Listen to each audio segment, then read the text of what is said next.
तमाम देखने और सुनने वालों को प्यार भरा सलाम। औज बिन अनक दुनिया का लंबा तरीन इंसान था। तूफ़ान नूह अलैहिस्सलाम में बच गया। तूफ़ान नूह में औज बिन अनक के अलावा कोई भी गर्क होने से ना बच सका, सिवाय जो लोग कश्ती में हज़रत नूह अलैहिस्सलाम के साथ सवार थे। उसकी निजात का सबब ये था कि हज़रत नूह अलैहिस्सलाम को कश्ती बनाने के लिए सागवान की लकड़ी की ज़रूरत थी, मगर उसको उठा कर लाना मुमकिन न था। औज बिन अनक वो लकड़ी शाम से उठा कर लाया। अल्लाह ताला ने उसके अमल को कबूल किया और उसे गर्क होने से निजात दी।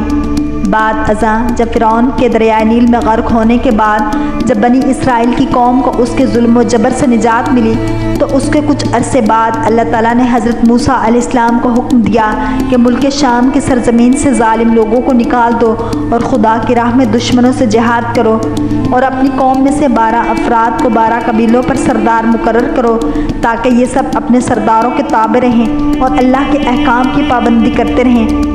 बस हज़रत मूसा अलैहिस्सलाम ने ऐसा ही किया। अल्लाह के हुक्म के मुताबिक हज़रत मूसा अलैहिस्सलाम और हज़रत हारून अलैहिस्सलाम जिहाद के लिए अपने सरदारों और कौम के साथ जब कनान के मकाम पर पहुँचे, तो अपने सरदारों को हुक्म दिया कि वो मुल्क शाम जाकर वहाँ के ज़ालिम लोगों के हालात मालूम करें। जब ये लोग वहाँ पहुँचे और वहाँ के हालात मालूम किए, तो उन्होंने वहाँ एक बहुत बड़े कद्दो कामत वाला इंसान देखा जिसका नाम औज बिन अनक था। औज बिन अनक हज़रत आदम अलैहिस्सलाम के ज़माने से हज़रत मूसा अलैहिस्सलाम के ज़माने तक ज़िंदा रहा। उसकी कुल उम्र 3500 साल थी। उसकी माँ का नाम सपूरा और बाप का नाम अनक था। तूफ़ान नूह अलैहिस्सलाम में से यही शख्स बचा था। अपने तवील कद की वजह से ये शख्स समंदर में खड़ा होता तो पानी उसके टखनों तक होता था। औज बिन अनक समंदर से मछलियाँ पकड़कर आसमान की तरफ करता, सूरज की तपश से मछलियाँ भून कर खाता था। औज बिन अनक ने जब उन सरदारों को देखा तो उनसे मालूम किया, तुम कहाँ से आए हो और कहाँ जा रहे हो। उन सरदारों ने जब उसे अपना हाल बयान किया तो उसने उन सबको पकड़ लिया और अपनी बीवी को दिखाने के लिए ले गया और अपनी बीवी से कहने लगा, देखो ये सब मेरे साथ लड़ने के लिए आए हैं। ये कहकर उन्हें ज़मीन पर रख दिया और उन्हें चूंटी की तरह पाँव से मसलने लगा।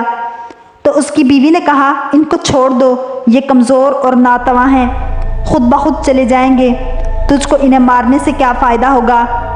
बस ये सरदार जालिमों और जाबरों की कसरत से डर गए। वापस आकर उन्होंने मुल्क शाम की सारी बातें और दुश्मन की कुव्वत के बारे में हज़रत मूसा अलैहिस्सलाम को बताया और बयान किया कि वहाँ के फल बहुत बड़े हैं। अगर एक दाना अनार का निकालें तो आदमी सैर हो जाए, और अगर अंगूर का एक दाना खाया जाए तो फिर दूसरा दाना ना खाया जाएगा। जो निशानियाँ और फर वो साथ लाए वो हज़रत मूसा अलैहिस्सलाम को पेश कर दिए। हज़रत मूसा अलैहिस्सलाम ने अपने सरदारों से कहा कि ये बातें अपनी कौम के लोगों को मत बताना कि दुश्मन की कुव्वत कितनी है, क्योंकि ये लोग तो पहले ही बुज़दिल हैं और जिहाद से भाग जाएंगे। हज़रत मूसा अलैहिस्सलाम के इस हुक्म पर 12 सरदारों में से सिर्फ 2 सरदार अपने वादे पर कायम रहे। बाकी 10 सरदारों ने अहद शिकनी की और कौम के लोगों को वहाँ का सारा माजरा और औज बिन अनक के हाथों पकड़े जाने का वाक़या भी बयान कर दिया। जब हज़रत मूसा अलैहिस्सलाम की कौम ने ये सारा वाक़या सुना तो डर कर जहाज़ से कितराने लगे और मिस्र वापस जाने की तैयारी में लग गए। हज़रत मूसा अलैहिस्सलाम ने अपनी कौम से फरमाया, ऐ लोगो, तुम जिहाद से मत घबराओ और जिहाद से मत भागो, क्योंकि अल्लाह ताला ने वादा फरमाया है कि मैं तुम्हें इन काफिरों पर फतह दूंगा। तो कौम के 2 सरदार योशा बिन नून और कालात बिन कतावा अपने वादे पर कायम रहे और अपनी कौम से कहने लगे, ऐ कौम, ठहर जाओ और जिहाद करो, अल्लाह ताला तुमको फतह देगा।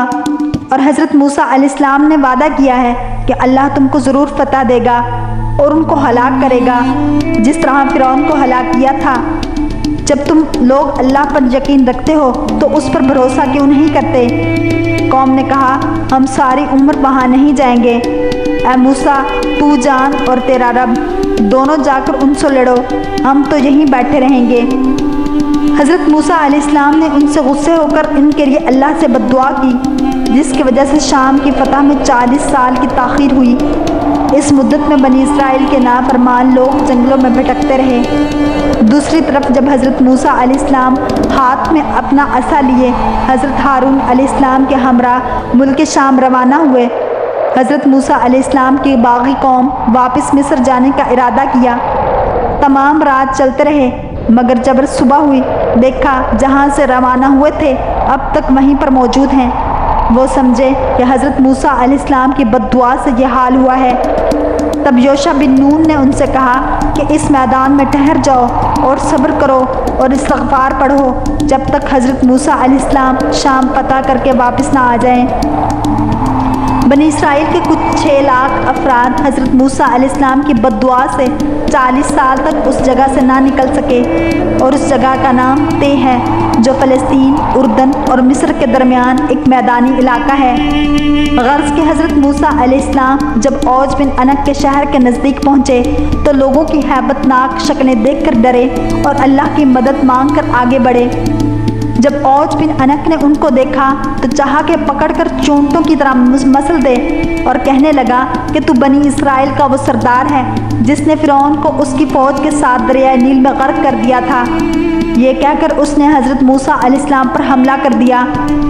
حضرت موسیٰ علیہ السلام کا قد 70 فٹ تھا اور ان کے ہاتھ میں 70 فٹ کا ہی عصا تھا، اور انہوں نے اچھل کر عصا جو کہ حضرت موسیٰ علیہ السلام کے قد کے برابر تھا اوج بن عنق کے ٹخنے پر مارا، جس سے وہ گر کر ہلاک ہو گیا۔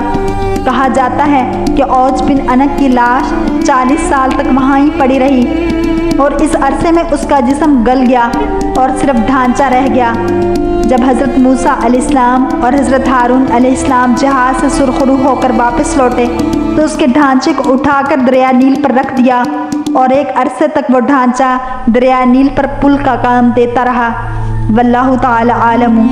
اگر آپ کو یہ ویڈیو پسند آئی ہے تو لائک، شیئر اور سبسکرائب کرنا مت بھولیے تاکہ ایسی ہی دلچسپ اسلامک ویڈیوز آپ تک پہنچتی رہیں۔